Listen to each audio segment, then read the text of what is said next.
Well, here we are, folks. We've made it to the 2025 NFL season playoffs. I know it's happening in 2026, but, it's the 2025 season. I've gone over this argument a bunch of times, not having it again. But, hey, if your team made it, congratulations. You guys are still playing football, another game here. That's very good. Now, is your team an actual Super Bowl contender, a conference contender? Are you guys going to go make a deep run in the playoffs, or are you just here for a cup of coffee? Cup of coffee in the big time, because you'll never get closer than now. There's cup of coffee, man, yeah. Man! Wow, man, freaked out!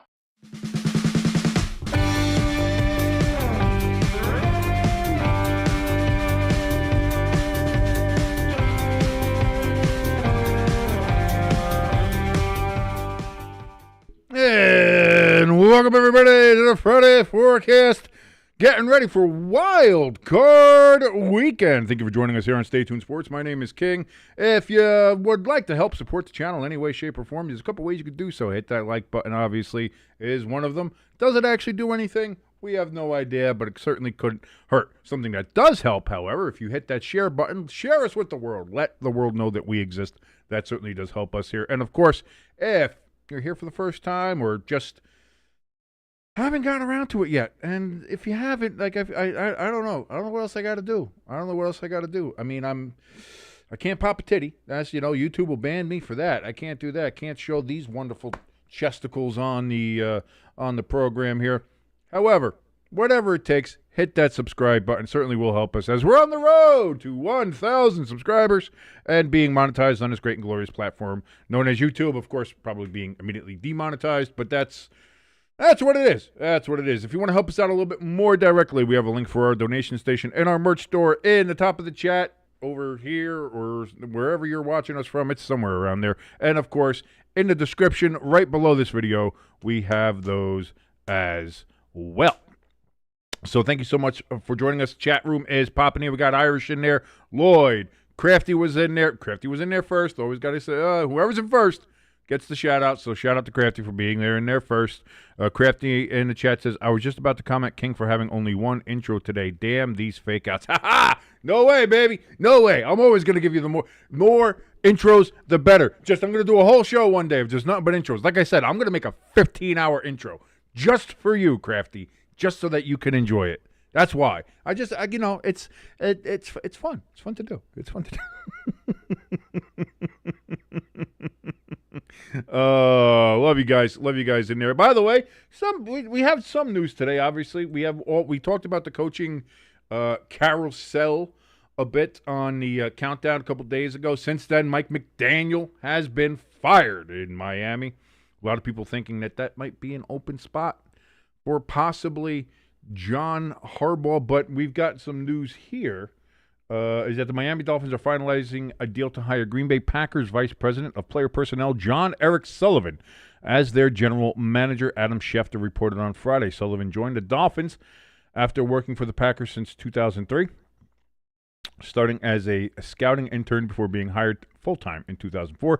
Moved up in the ranks from college scout to director of college scouting to co-director of player personnel before becoming Green Bay's vice president of player personnel in 2022, working closely with general manager Brian Gutekunst for a team that has reached the playoffs 6 of the past 7 seasons. The first major move for Sullivan in Miami would be hire a new coach. Mike McDaniel was fired, as we all know. The Dolphins have been linked to former Baltimore Ravens coach John Harbaugh, although sources told ESPN's Jeff Darlington that Miami had not yet been in touch with Harbaugh or anybody in his camp as of Thursday. And I know there were some people, there was a name out there that was going to be somebody that had like a connection to Harbaugh that they wanted to have in Miami, but I wasn't sure. ELS says, King, I can confirm that this guy did nothing for the Packers. ELS, all I've heard from people who have seen this guy or played under this guy, I believe A.J. Hawk talked about it a bit on Pat McAfee's show. He says that he knows the guy, and he said that he was very well liked, knew what he was, knew how things went. He had a very good head on his shoulders. So I think from that standpoint, if you're Miami, listen, it can't be worse than Chris Grier, whatever hell you ever say his name. Just it can't be any worse. It can't be any worse. So just by that, it's an addition by subtraction just for getting Chris Grier out of there. So if you're Miami, now the case is, do they get Harbaugh? Does Harbaugh go to the Giants? Does Harbaugh go somewhere else? I know Lloyd was in there talking about thinks he's going to go with Cleveland because he's got a bit of he was a fan of the Brownies when he was growing up. Maybe, I don't know. I mean, that Browns organization is terrible. I don't think anybody wants that job. I don't think anybody wants that job. But we'll see about that. But anyway, there's a little bit of news there, but obviously the big news, the big stuff that's happening, playoff football, ladies and gentlemen. It is here. Finally, we have gone through the regular season. And again, that is a bit mournful that regular season football is now done for yet another year. It seems like we just had it here. We had our long 100-day countdown starting in the middle of the summer, just trying to get to that point. And now in a blink of an eye, it's all gone. It's all gone. Why is my camera so high? Hold on. There we go. It's all gone. Everything is now just one and done here in the playoffs. You win, you move on. You lose, you're going to go home. And we're going to figure out. We're going to figure out who it is. In the chat, Lloyd says he's coming to Detroit. Who's coming to? McDaniel. He might. And I think that's a positive for Detroit. I would love to have John Harbaugh as the Giants head coach, Mike McDaniel as our offensive coordinator. Give me the tingles. But I don't think that's going to happen. I just hope we get for the Giants. Listen, I think getting John Harbaugh would be great. It'd be fantastic. It's either him or Stefanski. If we miss out on both of them, I think it's immediately time to fire Joe Schoen. You have to be able to get. You have to be able to do. Yeah. I don't want to think about it. Because it's too possible, and that's the problem with Joe Schoen and the Giants. It would be such a Giants thing that's like, boy, we really wanted Stefanski, really like Stefanski, really interested in Stefanski. Then Harbaugh comes available. Giants, they start fawning over him, try to real push hard to get Harbaugh. Harbaugh ends up turning the Giants down for some reason, goes to either Miami or goes somewhere else, and then Stefanski felt slighted by the Giants and their immediate ignoring of him and going after Harbaugh, says, you know what, thanks but no thanks, I'm going to go find a job. I'll go coach in Arizona or somewhere else. And the Giants miss out on both. It would be such the Giants thing to happen that it feels like it's almost guaranteed to happen. I certainly hope not. But it's the fear. It is the fear. Lloyd says you're getting, don't stop. Just Lloyd, stop it. You're not allowed to bring that kind of negativity into the chat. Not on a Friday. Not on a feel-good Friday, Lloyd. You're not allowed to bring in that kind of negativity. How dare you? He loves in the chat, says, Eberflus is not getting another job in the NFL. Maybe the UFL, maybe the IFL, but he's not getting another one. Crafty in the chat says, Stefanski deserves to be almost as in demand as Harbaugh, in my opinion. I agree. I really like Stefanski. I would love to see what he could do with Jackson Dart, with this Giants offense, with the pieces that we do have there, with Neighbors. Who knows what we get in the draft or in free agency and stuff like that. As far as any more skill players go, but I certainly would want to see us work on the offensive line. That is the biggest thing. The Giants have to work on their trenches. If you start with a great foundation in the trenches, you look at all these teams that are great, that are solid, that are stable franchises, they all take care of what the foundation starts with the trenches. You look at the Eagles, you look at the Bills, you look at the Chiefs and look what happened. The Chiefs this year, they traded away Joe Thuney. Their offensive line got injured. They didn't have the depth to refill it. And what happened? They had a shit year and missed the playoffs. Why? Because their offensive line was not as good as it had been in the previous 5 to 7 years. That's a legitimate thing. Look at New England. New England has made such a swing, and there's a lot of reasons why. You could say new coach, obviously, but they fixed a lot of problems with their offensive line.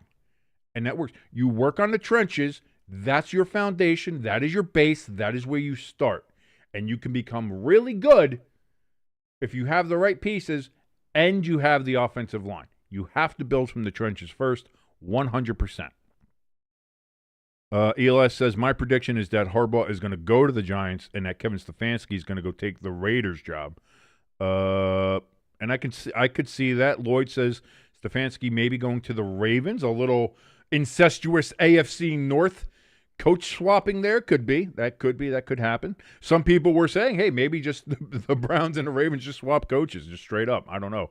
We will see. I don't think so, but we'll see what happens there. But anyway, ladies and gentlemen, enough of me jibber-jabbering, as it were. Let's go ahead. Let's take a look and do a little predictions. Do a little preview predictions here of Wild Card Weekend. Look at that. We've got playoff games there. Only 6 games, obviously, with Wild Card Weekend, so this should be a little bit quicker. We'll spend a little bit of time checking out these games. First game up, 4:30 tomorrow, Saturday afternoon on Fox. You've got the Los Angeles Rams taking on the Carolina Panthers. Panthers at 8-9, losing record in the playoffs. But we've seen this before, ladies and gentlemen. Remember, just not too long ago, or actually very long ago. I'm just old, so it's not too long ago to me, but it's probably long ago to some of you youngins, especially ELS. The Beastquake, back when Seattle beat the New Orleans Saints in the wild card round of the playoffs. They had a home game, and they had a home game with having a losing record. They were 7-9 back when it was only still 16 games, not 17 games. So 7-9, losing record, but they had won the NFC West that year, which was kind of garbage. Everybody said, "Oh, how dare they? They're gonna get mollywopped." I think that was the year following the Saints Super Bowl championship, as the sirens just serenade us from outside. Yeah. It was going to happen. That was going to happen. Seattle went and won. So is this something that can happen? Can the Panthers pull off the upset? Well, they already did back on Thanksgiving weekend. If you remember, the Panthers defeated the Rams, who came in right after many people were like, oh, man, Rams. I think they had just beaten Seattle the week before. People had put them up. I had put them up as my number 1 team in the power rankings, I believe, that week. A lot of people did. A lot of people said, whoa, it seems like after a year of inconsistency and not knowing who's really good and who's really not, it seems like the Rams have made that step. The Rams are really going to show that they are the best team in the NFL. And they lost to the Panthers in Carolina. So is this more of a redemption arc for the Rams and getting back there, getting a little revenge, getting a win there against the Panthers? Or will the Panthers have lightning strike twice? Will Bryce Young get his first ever playoff win against a team that most people feel is a valid Super Bowl contender in the NFC? In the chat room, let's see what some of the people there are saying. Crafty, he says that the Panthers might be the kind of team that lucks their way into the playoffs, but becomes energized enough by that they can pull off an upset over a visiting team in the opening round. That absolutely is. I mean, that is, we've seen it before. Like I said, we just brought up the fact of the Beastquake game with Marshawn Lynch and the Seattle Seahawks against the New Orleans Saints. Sorry to bring that up to Pecan. I know Pecan doesn't want to hear that. Irish says, I do think the Panthers, went 7-8-1 and won a home playoff game one year. That very well could be. It's been a conversation for a while is, if a team doesn't have a winning record, they shouldn't get a home game, even if they win a division. I've argued against that. I said, it doesn't matter. However you win your division, if you win your division, you win your division. Bottom line, that's the whole reward system for it. If you don't like it, just get rid of divisions. I think, and again, I'm not adverse to that either. Like if you just want to go full on just conference and abolish the divisions and just have the top 14 teams, or the top 7 teams in each conference, which is the top 14 teams in the league, make the playoffs. Go right ahead. I don't have a problem with that. But don't have divisions and then say if you win your division you get nothing for it, even if you have a bad record. That's been my thought on it. Crafty in the chat says the Brownies let go of their most successful quarterback in 2 decades to get Groper Cleveland, which is still one of my favorite nicknames for old Deshaun there, and then fired their most successful coach in 2 decades as a scapegoat for that Groper Cleveland being washed. What a dumpster fire. The organization, it's just a bad organization. And yet they still keep, who is it, Joe Barry's their GM? They kept him around. The guy who's caused all the problems in Cleveland with the roster messes and weird signings and having 6 quarterbacks in training camp. Keep him, but get rid of Stefanski. It tells you something. When the Browns fire their head coach, and he's immediately one of the top candidates. Now, we all knew John Harbaugh was going to be like that because of 18 years of consistent, stable, solid play there in Baltimore every year, year in, year out, being a contender, being a favorite in the AFC. That's going to make people say, he just needed a change of scenery, but he's still a coach that I would want to coach my team. Same way with Mike Tomlin.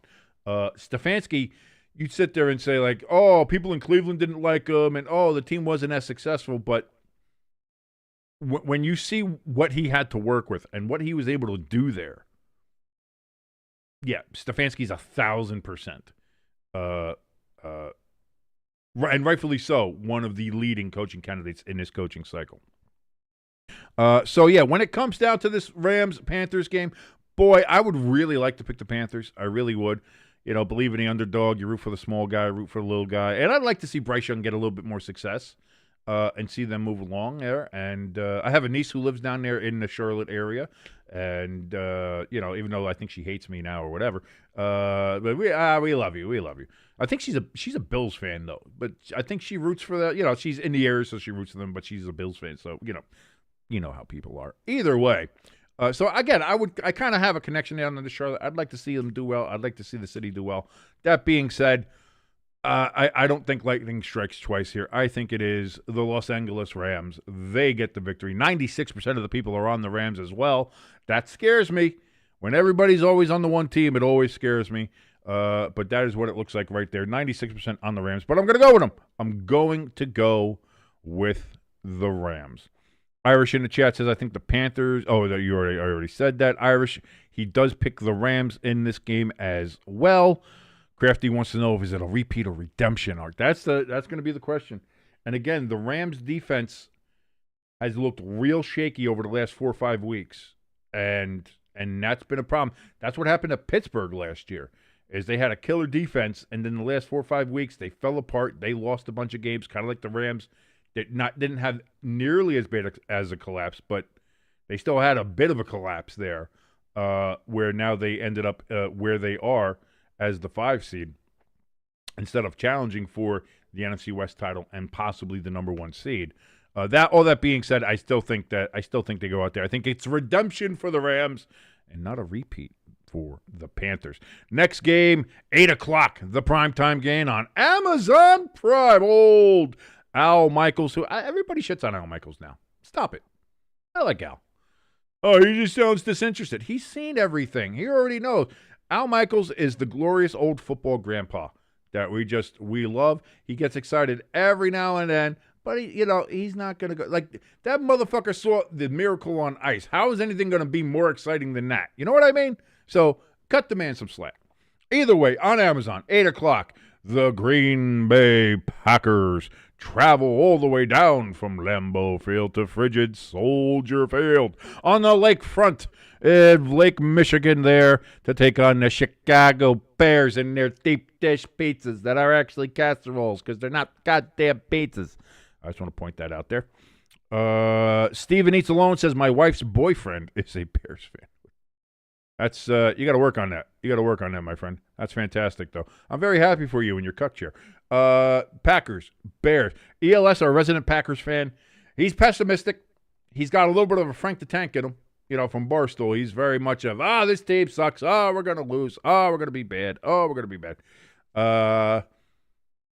I'd say have a little bit more belief in your team, ELS. I would say have a little bit more belief. You want to go into this game with the expectations high. You want to believe. You want to believe that Jordan Love is going to lead this team to victory. He's going to throw the ball all over. Christian Watson, pew, the great Gazoo, pew, he's going to get it all over the place. And that Packers defense, by hook or by crook, some way, somehow, they're going to stop Caleb Williams. You have to believe that. You have to believe that. But I'm not a Packers fan, so I don't have to believe that. And I don't. I'm picking the Bears. 73% of the people are picking the Bears, 27% on the Packers. This is a game the Packers can absolutely win. Each team has won at home this season. of their games. The Packers won at Lambeau. The Bears did win at Soldier Field. Will the Packers take the rubber matchup, or will the Bears take it? I certainly think that it will be the Bears. Not necessarily thinking that the Bears are playing super consistent. Again, they lost to Detroit on the last game of the year. Did not look great. I just think the Packers are very hurt, very injured, and just not playing their best football right now. And I think that's obvious and clear to everybody.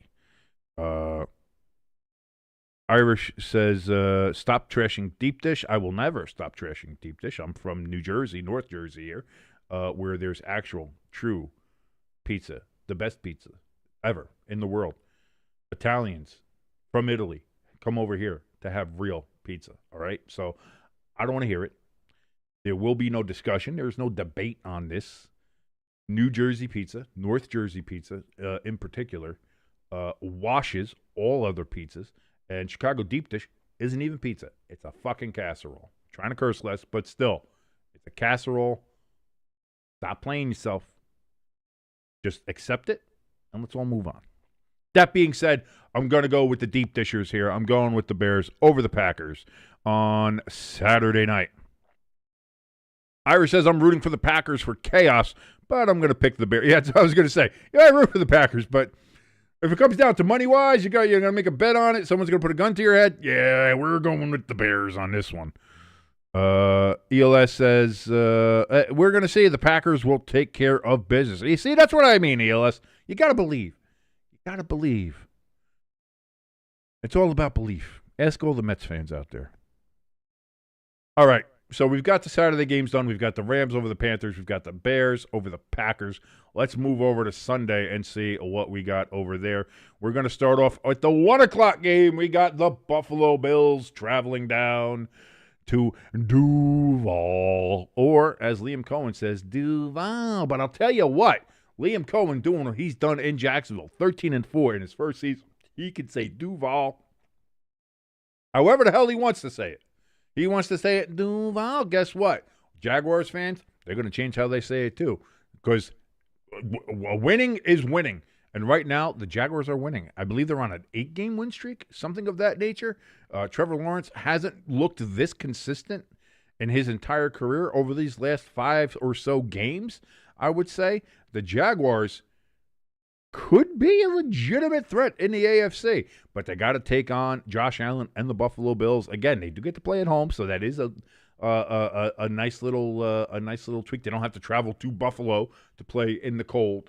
So they are going to wear they're wearing all teal. They're wearing a teal jersey with teal pants. Ugh! God, come on, Jacksonville. You're better than that. You're better than that, and you could have done better than that. That being said, as much as I don't like the uniform combination, I am actually, again, it's weird. Don't bet against Josh. You don't want to bet against Josh Allen. You don't want to bet against Josh Allen. I'm going to bet against Josh Allen and the Bills. I'm going to go with the Jaguars. I think they're just playing far too consistently right now. They're playing far better football, I think, than the Buffalo Bills. Josh Allen might pull some magic out of his ass, and that's always a possibility. You know, probably Haley put some stuff in there, to make sure that he's got something to pull out on Sunday just in case. But it feels like, boy, if it goes the way it should go, Jacksonville should win this game. Irish says he's got the Jaguars in this game. Irish says, he also says, I'm sorry, I'm messing up these messages here. Oh, people are talking about who they're picking for the Super Bowl. We're not there yet. We are not there yet about who we're talking about for the Super Bowl. So that's fine. Lloyd says he's got the Jaguars. ELS has got the Jaguars. So there we go. Jaguars are kind of getting picked across the board. However, 49% of the people are on the Jaguars, 51% of the Bills. So it really is sort of a coin flip here amongst the people, the great people of the United States of America and the internet, as it were. Jacksonville is going to be my pick for the 1 o'clock game. For the 4:30 game on Sunday, you've got the San Francisco 49ers traveling all the way to the city of brotherly love, where there ain't no love for no brother there. Taking on the Philadelphia Eagles. San Francisco 12-5. The Eagles 11-6. 63% of the people picking the Eagles. Ladies and gentlemen, I'm sorry, but in having watched these teams play and how they play and how they're going to match up with each other, I don't understand how anybody is honestly, seriously picking the Eagles. I can't pick them. And I know I'm a Giants fan. I'm biased. Oh, I have such biases built into me. Yes, I do. Fuck the Eagles. However, I'm trying to curse less. That being said, I really love what San Francisco's been able to do this year with all the injuries. On top of that, they have great depth. They have great coaching. They have great quarterback play. CMC has looked great. George Kittle has looked great. Juwan Jennings has looked great. If you can hold on to a ball, he does drop a lot of passes. Hopefully that gets fixed for this game, because if not, San Francisco might be in trouble. The defense, obviously, is a little wonky, is a little sketchy, but thankfully, so is the Philadelphia Eagles offense, because it looks like shit. Now, is that because some of the players aren't performing well? Is that because Jalen Hurts is not a good NFL quarterback? Is that because of Kevin Patullo? Or is it a mixture of all of that? I think it's a bit of a mixture of all of that. And if you ask most Eagles fans, they say it is fully and wholly 100% on Kevin Patullo. I'm not going to throw him completely under the bus, but I think it's a lot of problems there with the Philadelphia Eagles. So because of that, I'm going to say, die, Eagles, die. And let's go San Francisco 49ers. That's what I'm saying. I'm picking the Niners to beat the Eagles on Sunday afternoon at 4:30. That's going to be on Fox, by the way. Only 37% of the people on the Niners, 63% on the Eagles. 63% of the people can kiss my ass because I hate the Eagles. I don't want to see them win a playoff game, and I don't think they will. I actually don't think they will. This is legitimate. This isn't just me being hateful, a spiteful Giants fan, because my team has sucked for 15 years and we haven't gotten a sweep against the Eagles since 2007, almost a 2-decade span where we haven't swept the Eagles in a season. It's not that I'm bitter. It's not that I'm angry. It's not that I hate the Eagles in the whole city of Philadelphia more than anything in the whole world. No, I legitimately think the Eagles can't win this game.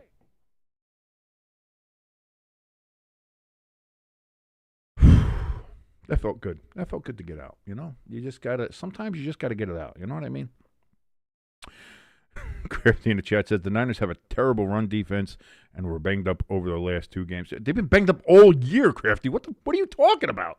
They've been banged up all year.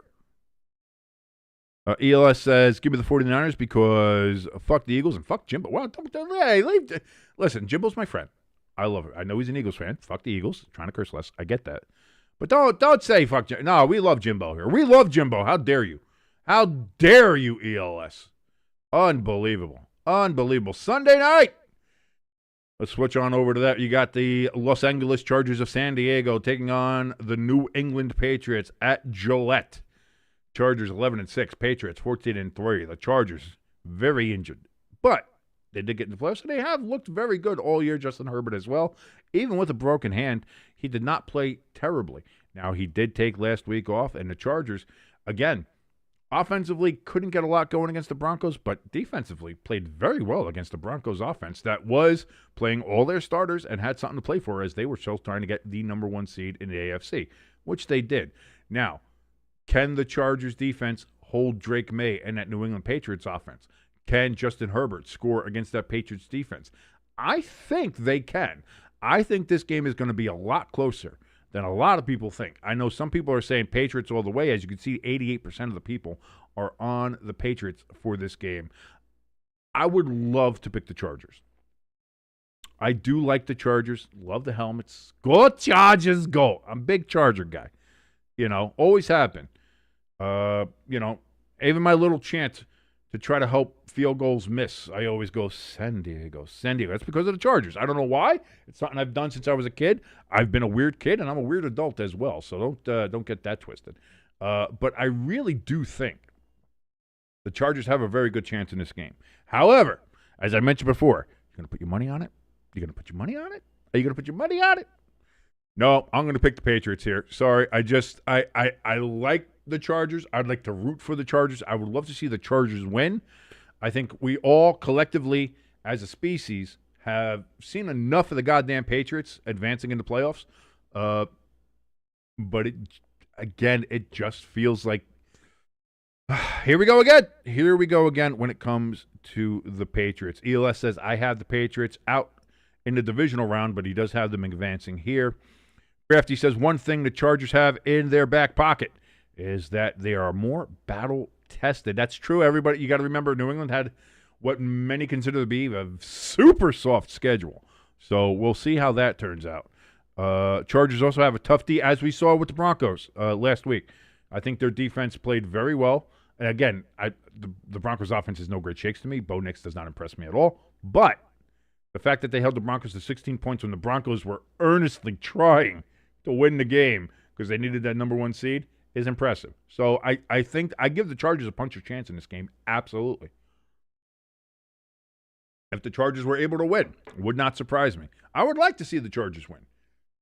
But as we said before, gun to my head, if you're going to put money on it, if you're going to do anything like that, who would you pick? I got to go with what I feel like is the better odds. And to me, it feels like 7 or 8 times out of 10, New England, in the wintertime, in January here, is going to find a way to win against the Chargers. And again, Justin Herbert, he does have that busted left hand. Will that week off that he had last week help him at all? Will they be able to move? Like, again, a lot of variables. As the dude would say, a lot of what ifs, a lot of what have yous. So we'll see. But I'm going to say New England. I'm going to stick with that pick. May I be wrong? Absolutely. I could be wrong on everything. But that's why we do this. That's the other thing, too. And just before we get to the last game, stop making hot takes. And I know that's the great thing to do now, and everybody's been doing it for years now, especially on ESPN and some of the other channels. And now people are even doing it on their own social media and stuff like that. That's why accounts like Cold Takes Exposed and Frozen Takes, why they're so prevalent, is because people just go on and say just the most dumb shit with the most confidence, which is usually how it goes. The dumbest shit is said with the most confidence. I was going to say, that Chargers-New England game, me picking New England, am I super confident in that pick? No. It feels like I think New England's got a better chance. They have better odds to win that game, but I'm not super confident in it. I'm not going to say that New England wins and it's not even close and the Chargers have no chance. I'm not saying that. And I hate when people do that because it seems like they're engagement farming. And I know that a lot of people who do content want to do that and all that kind of shit. That's not what I'm doing. And I don't want to do that. And I think people need to stop doing that. You need to have a genuine discussion. You need to stop, listen, have a genuine debate of the pros and cons, why people do this, that, or the other thing. Hot takes are almost always wrong. Crafty says hot takes are wrong. Yeah, hot takes are hot take. His hot take is that hot takes are wrong. Yeah, it's 99% of the time somebody who goes out there and says unequivocally 100% this, that, or the other thing is going to happen, it's wrong. And it ends up being wrong. And then they look like a fool. And that's what I mean. I might pick a team that's wrong. I did it a lot this year. I picked a lot of wrong teams this year. But I also never said with confidence, oh yeah, no, that team's gonna win. I don't give anything like that. And the only time I've ever really said something like that is usually if it was the Jets. That's usually where it was. And there's a reason to be confident in the fact that the Jets would lose because they would. They did a lot. So it makes more sense that way. But yeah, so I've got New England there on the Sunday night game. That, of course, is on NBC. And on Monday Night Football, which I'm really tired of ABC trying to weasel their way. We want a Monday night game. You got to give it. Stop it. Make it on Sunday. Do it on Sunday or do it on Saturday. Do the doubleheader on Sunday. Do something. Do something else. But stop putting a playoff game on Monday night. That is such an awful idea. Either way, you got Irish's Houston Texans. Irish Panic in our chat here, our resident Texan fan.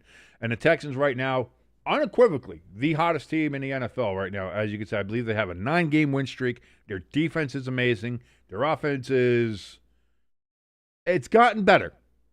It's gotten better than what it was in the first half of the season. Again, the Texans started the season 0-3. I believe they were 2-5 at one point. And then when they rattled off all their wins, man, it was, or 3, they were 3-5. I guess to be 3-5, you had to be 2-5 as well. But that was it. So they were 3-5, won 9 straight, end up 12-5, still finished second in the division behind the Jaguars. But what an absolute stampede towards the playoff here for the Texans. Now, some people might say, you won all those games in the regular season. Do you still have enough steam? Do you still have enough steam to go into Pittsburgh and get a win? Do you still have enough steam to go in there and beat Aaron Rodgers, Mike Tomlin, DK Metcalf, TJ Watt, Cam Hayward? Do you have the steam to go in there and do that? And I got to tell you, ladies and gentlemen, there is nothing that I would love more than to pitch the Pittsburgh Steelers. I like the Steelers. I never had a problem with the Steelers. I never had a problem with the Steelers fan base. I always felt there was a decent mutual respect there between the Giants fans and Steelers fans. You're gonna have a couple of your usual, shithead yingers. Like, there's shithead New Yorkers. Like that, a lot of us. A lot of New York, New Jersey, metropolitan area people, kind of shitheady. People out there in Pittsburgh, you got a lot of the yinzers out there, kind of shitheady. But for the most part, I feel like the fan bases are pretty simpatico. You know what I mean? I feel like there's a good synergy between the two blue blood franchises there. That being said, I would love to pick them. I like Aaron Rodgers. Like some people don't. I do. I like Aaron Rodgers. I think he's a fine gentleman who loves drugs, and who doesn't? Like, when you think about it, who really doesn't? But that Texans defense, man. That Texans defense it's a championship defense. Now, can they get to the Super Bowl? Is it a defense that can get them all the way there? Maybe. I think if C.J. Stroud doesn't make mistakes, I think if that offense plays efficiently and you let that defense run shit, Texans, I think, can go very far, if not the farthest. I really do. I can't say the same for the Steelers. I think if the Steelers do win this game by some chance, I feel like that they would go out in the divisional round. I don't see them as making a deep run in these playoffs. I see the Texans making a deep run. Can I be wrong? Absolutely. As we just mentioned, we are not doing hot takes here.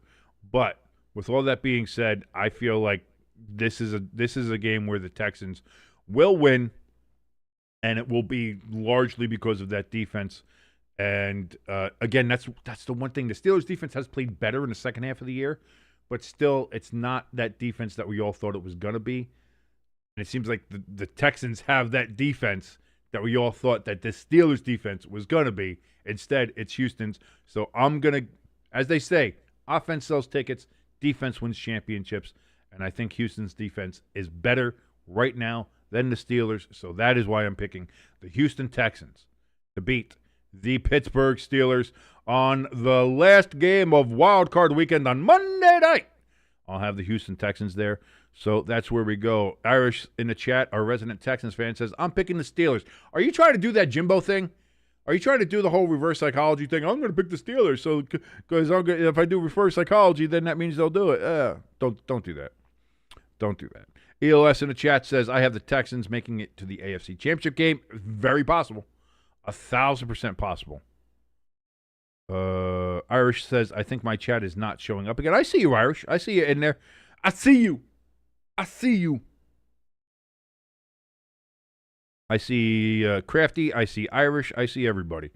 Make sure that if you are in our chat room, make sure that you have the live chat on, not top chat, so you can see everybody in there. I don't know about that. Lloyd in the chat says, my uncle is screaming at me from football fan heaven, but I got the Texans over the Steelers. Yeah, I feel like that too. Crafty says Ravens had no pass rush.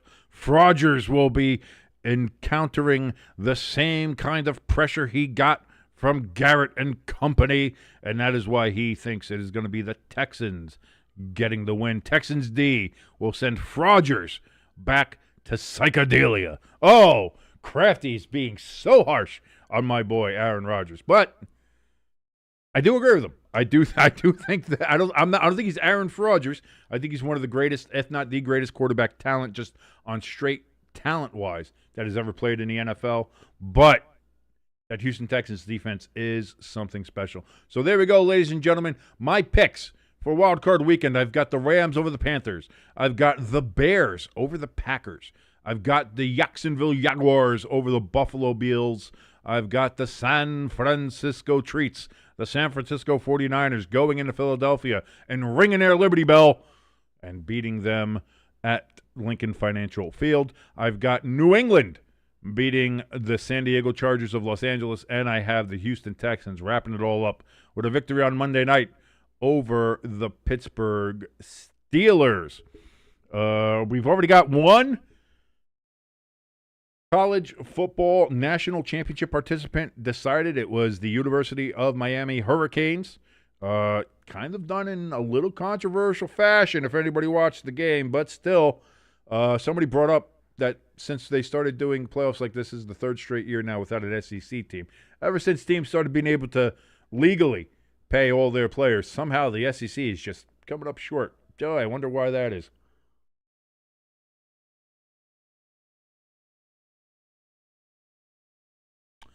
I saw the thing about the I didn't click on it or read anything into it, but I did see it. It was very cool.